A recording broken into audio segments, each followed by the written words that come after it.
اب اس سے آگے یہ بھی کہنا چاہوں گا، جو میرے پاس نردھارت سمے ہے، جو مقرر وقت ہے میرے سامنے، کہ قافلے جو جس کا میں نے ذکر کیا کہ جمنا کے کنارے آئے، بمبئی کے کنارے آئے، کالی کٹ کے کنارے آئے، انہوں نے قرآن سنایا. ہندوستان کی یہ شان رہی.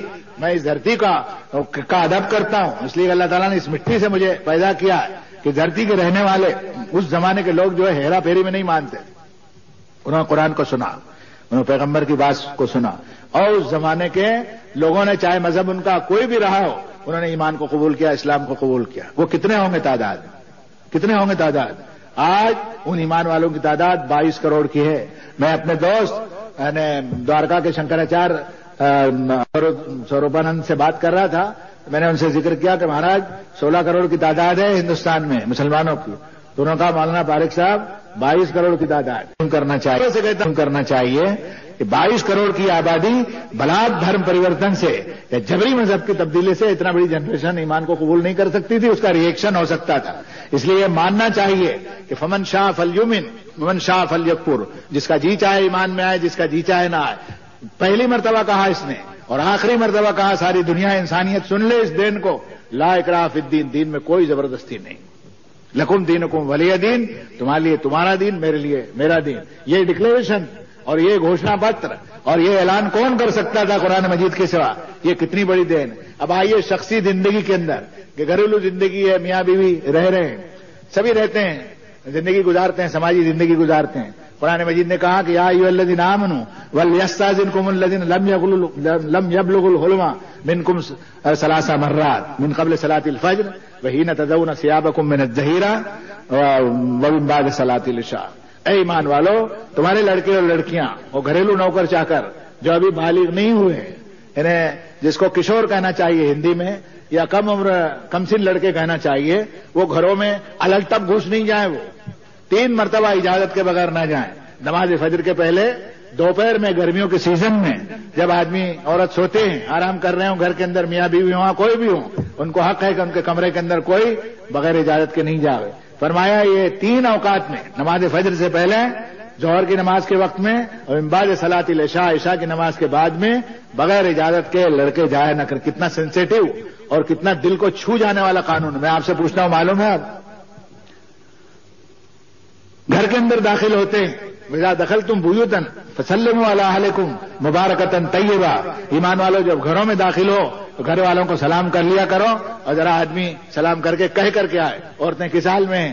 بہوؤں بیٹیوں کا دوپٹہ سرکا ہوا گھر کے اندر رہ سکتی ہیں، وہ آزادی کے ساتھ میں گھریلو کام کاج کے اندر مصروف ہیں، اور گھر والیوں کا ہے، قبضہ انہی کا ہوتا ہے.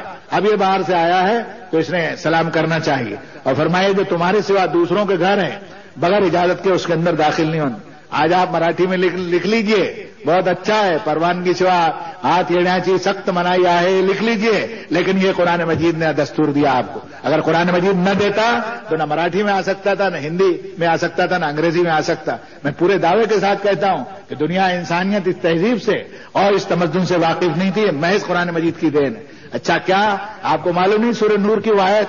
میں نے ایک مرتبہ اپنی ہندو بہنوں کے سامنے وہ وردہ جب گیا تھا، میں بلایا تھا، ہمارے ڈاکٹر عبد الغفار خان آئے تھے یہاں، 2-3 مرتبہ آئے تھے. وہ غالباً 2 مرتبہ تو میں ملا ہوں ان سے. جے پرکاش نارائن اس زمانے میں زندہ تھے، پہلی بار تب آئے تھے. مجھے بلایا گیا تھا وہاں وردہ میں. میں جب جانے لگا تو مجھ سے ونو جی نے کہا کہ مولانا بارک صاحب، ہندو عورتیں آپ کو سننا چاہتی ہیں، آپ کچھ قرآن سنائیں گے ان کو؟ تو میں رک گیا وہاں. تو میں نے اپنی بہنوں سے بات چیت کی. مجھے ایسا لگا کہ قرآن مجید کو آپ لوگوں کے سامنے لائیے، آپ مسائل کو مت لائیے. آپ کی سنیت اور وہابیت، آپ کا شیعہ ہونا، آپ کا رافضی ہونا، آپ کا افغانی ہونا، آپ کا ترکستانی ہونا، اس کی انسانوں کو ضرورت نہیں ہے. آپ کو مومن ہونا ضروری ہے کہ آپ ایمان والے ہیں، ایمان کی دعوت دینے والے ہیں. میں نے اپنی ان بہنوں کو کہا کہ بیٹیوں، 2 جگدیش نہیں ہیں، یہ قرآن کی دین ہے کہ لو کان فیہما آلہۃ الا اللہ لفسدتا، کہ اگر 2 جگدیش ہوتے، 2 الہ ہوتے، 2 معبود ہوتے، دو حاکم ہوتے تو فرمایا کسی دن ٹکراؤ ہو جائے. 2 نہیں ہے. جس طرح میری کسی پوتر بہن کے لیے 2 شوہر بیک وقت نہیں ہو سکتے، ویسے انسانیت کے بھی 2 معبود نہیں ہو سکتے. جگدیش ایک ہے. بات کہنے کا سلیقہ ہونا چاہیے. سورہ حشر کی جو آخری آیت ہے وہ آپ کو بھی سناتا ہوں، جو میں نے اپنی ہندو بہنوں کو سنایا تھا.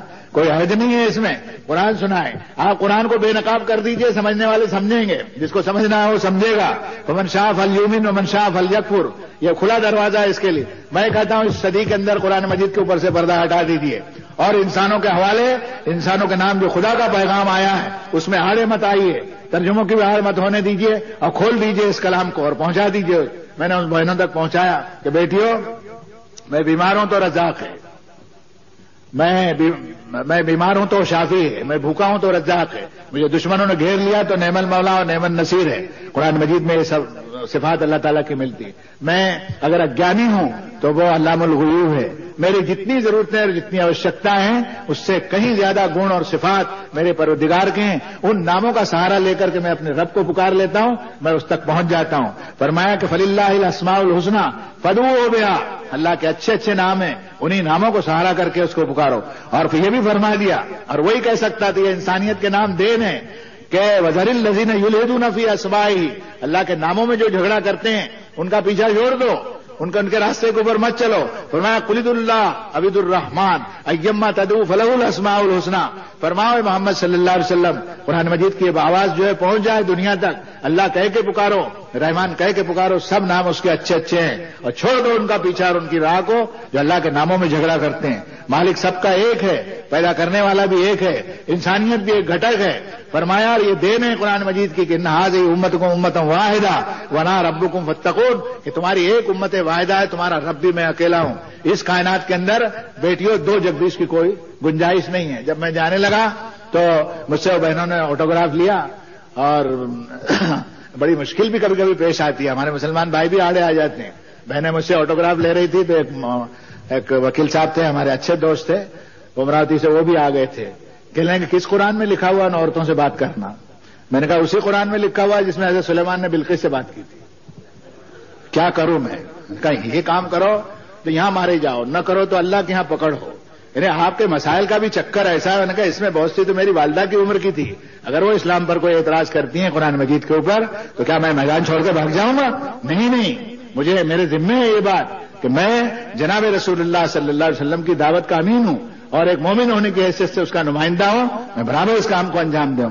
تو میرے دوستوں میں اس طرف بھی آتا ہوں کہ یہ ناری جاتی کا جو حال تھا دنیا کے اندر اس کو سن لیجئے. اور پھر قرآن نے عورتوں کو جو دین دی ہے، عورتوں کے نام جو اس نے دین دی ہے، اس کو جو گفٹ دی ہے، اس کے مرتبے کو سنیے.